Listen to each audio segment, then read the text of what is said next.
Puntland intii dagaalku socday way idin taageertay oo ciidankeeda ilaa hadda furimu jooga dhaqaal ahaanna waxa jira warar sheegaya in idin kabayay ma ka maarantaan maanta Puntland taageero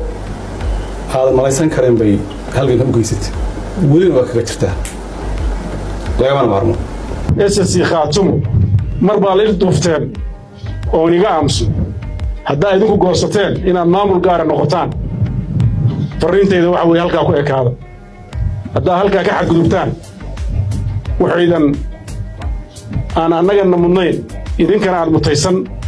ayay arrintu isu bedelaysaa waxaan rajaynayaa inaan maamulkiina ku ekaataan waxa weyn baa la sheegtaa waxa wax yar oo hoose iyo jilibka sheeganaysa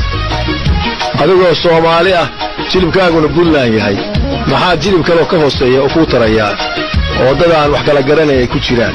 Puntland intii dagaalku socday way idin taageertay oo ciidankeeda ilaa hadda furimu jooga dhaqaal ahaanna waxa jira warar sheegaya in idin kabayay ma ka maarantaan maanta Puntland taageero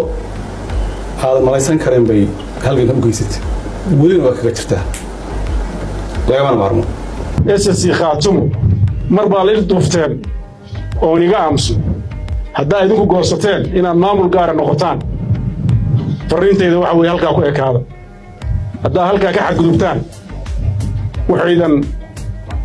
aan anaga mudnayn idinkana aad mutaysan ayay arrintu isu bedelaysaa waxaan rajaynayaa inaan maamulkiina ku ekaataan waxa weyn baa la sheegtaa waxa wax yar oo hoose iyo jilibka sheeganaysa adigoo Soomaali ah jilibkaaguna Puntland yahay maxaa jilib kale oo ka hooseeya oo ku taraya oo dad aan wax kala garanay ku jiraan